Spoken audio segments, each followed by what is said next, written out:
US manufacturers have been on a tariff roller coaster this year, but are they finally on an even keel? This is Sectors Up Close, and we're talking industrials. The shifting rates of tariffs imposed by the US administration on the components America's manufacturers need to import has made it tough for them to navigate this year.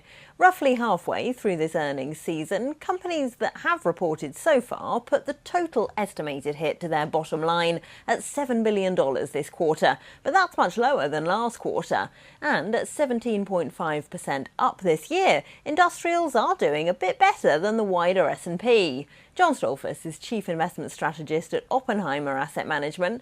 John, how has this happened? How have industrials managed to reduce the tariff hit to their business? Elena, I think I think what it really is, it depends upon the individual company and within the sector, the subsector of which they're part of, what their carve-outs are related to the importance of their products, not only to manufacturers and exporters, but as well as to importers, the political clout that their particular space involved.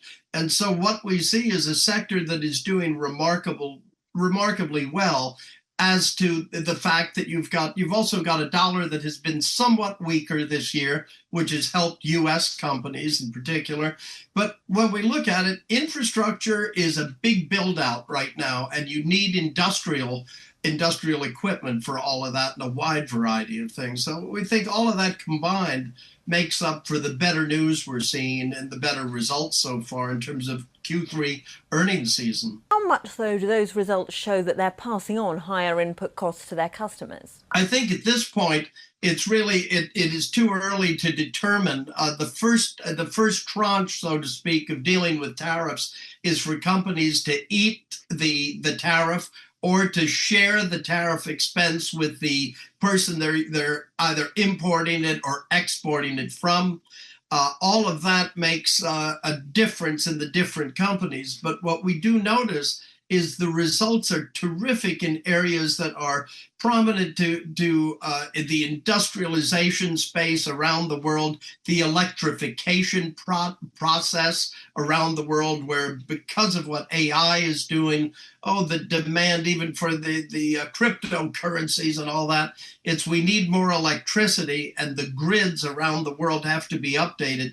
You can't do it without industrial equipment. This week, though, the Supreme Court will consider whether the president's tariffs are even legal. It could decide they're not. Would that be a problem for companies who have perhaps already started to reroute their supply chains? Well, no pun intended, or it's sort of a circuitous pun, but we think the jury is still out on that, so to speak. But we would say the administration, it appears to us, from what we're reading in the well-vetted press, like from yourselves and others, is that there are other methodologies that the administration may deploy to maintain those tariffs. So we'll just have to see. But it would seem that the market itself is saying tariffs are less of a problem than they were on April 2nd, and certainly the performance of the sectors in the S&P would say that that's the case. You mentioned how industrial companies are benefiting from the massive amount of electricity needed for AI. I think as much as 90% of America's GDP growth in the last quarter was put down to investment in data centers.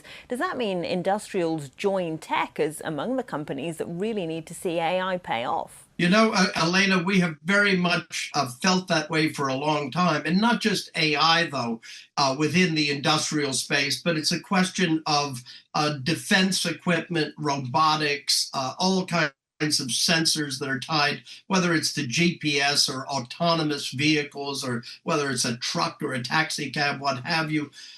We think that the effect of the data centers, the question is here, is there too much investment being done ahead of things or at the front end of things?